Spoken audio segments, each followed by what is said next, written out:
Okay, so day 4, still under our reality check, we're going to talk about management of expectations. And within that, we're going to discuss, defining and measuring success and what that means for you. And so for me, like when I'm measuring success, there's a technical way to define success and to measure it. And then there's also kind of this ever-evolving way that you measure your own personal success. And so the technical way for me is like, 1 out of 100, you have to get over 80%, and it's based in numbers, and there's a black and white way to define. And that only works is when you have a very specific and clear goal before you enter in. And so it's a very like logical way of looking at things, doesn't use a lot of variables, right? So you're aware of the obstacles ahead of time. And so when I'm talking about myself, right, my own personal success is doing better than what I already did. I set my own personal goals of like, I really don't want to show up in a certain way. And so I work hard to show up in a better way, just an improved version. And part of my measuring success is just allowing myself to have down days, right, is balance. My goal of a successful life and personal success is having balance. So what would you say your definitions of those are? My definition for success is similar to what you said, pass or fail, I guess. There's either, you either did it or you didn't. And if you didn't, then you failed. And if you did, then you're successful. I used to be really caught up in grades. At some point, I went to a college without grades, but I did that because I had a hard time saying, if I got an A, but I didn't learn anything, was I really successful? And so I struggle with it sometimes. Yeah, so the good thing about this video is that we're not worried about, anybody else's definition of success or anybody else measuring us. This is our own conversation with ourselves, right? Mm-hmm. How we measure our own success. Right. And so like the technical way of success, I guess, is like the external, how other people measure you. But I think today we want to focus on like how we're measuring our own selves, because that leads into our expectations, and how we're able to manage them. Right. So for me, interestingly enough, and we say it a lot, is, I just show up, and if I just show up, usually things go well. It's half the battle. It's like the whole battle. So if I show up and give an effort without expecting things to be bad, usually they're great. But if I know they're going to be bad before I get there, then it's all bad, It's so,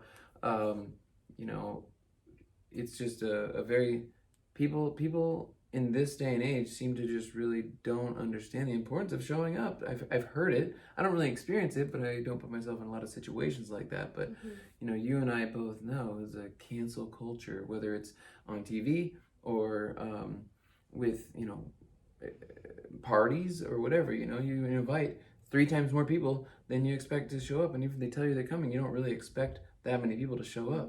Yeah, and so that's a perfect example of a stereotype, right? I don't know. Good job. Okay. So I didn't say the goal. The goal of like creating your own system of success and management gives you goals to work towards, and it helps you, it creates like the framework to evaluate where you're at, right? So you have to have some kind of outline set up there so that you can say, okay, like, I, on a scale from 1 to 10, like I'm operating at probably a level 2, right? Or today I was like at a level 7, I did excellent, right? And so it helps you kind of over time create a balance and get a routine going, because, showing up is part of it. Having a routine and the determination to, consistently keep trying is difficult, right? But when you do it enough, it starts to become who you are. And so within these measuring your own successes, if we really want to be successful, then we need to know ourselves better, right? And so this kind of leads us into our strengths and weaknesses.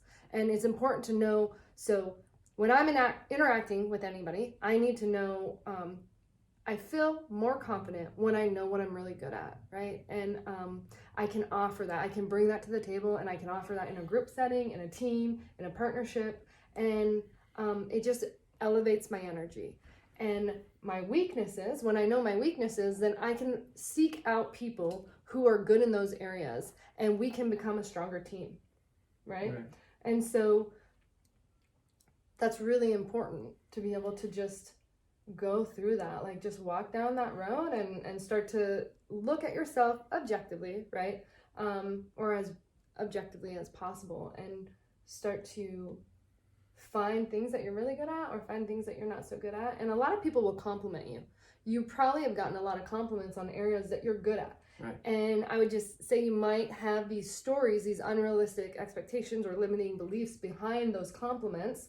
But that's why those videos came first, is because you already know that stuff will pop up. And so when you go back in your timeline of your life and your experiences, and you're looking at, the common theme of compliments that you've received from, teachers, partners, friendships, you'll see that theme, and then your story will come up, and then you get to analyze and decide if that story meets your reality, and you can change it if it doesn't. Yeah, and sometimes we just don't give ourselves credit. We get stuck in our reality, and if we don't break it up, it messes with us a little bit, because we don't, when you show up and take a shower, go to work or whatever it is, and pay your bills and all these things, those are accomplishments that a lot of people out there aren't doing. And you talked about goals, and sometimes the importance of a goal the next day is having a reasonable way to accomplish that goal. And for me, I just have to know what I need to do tomorrow. What do I need to do tomorrow to meet a goal? And routine is critical for me, because I will find a way to distract myself, or tell myself that something's more important at the time if somebody brings it up, if I don't have a priority of what needs to be done in order to get where I need to be or want to be, or we want to be or need to be. And so we talk about routine all the time. We struggle a lot to find it, just because of all the stuff we have juggling.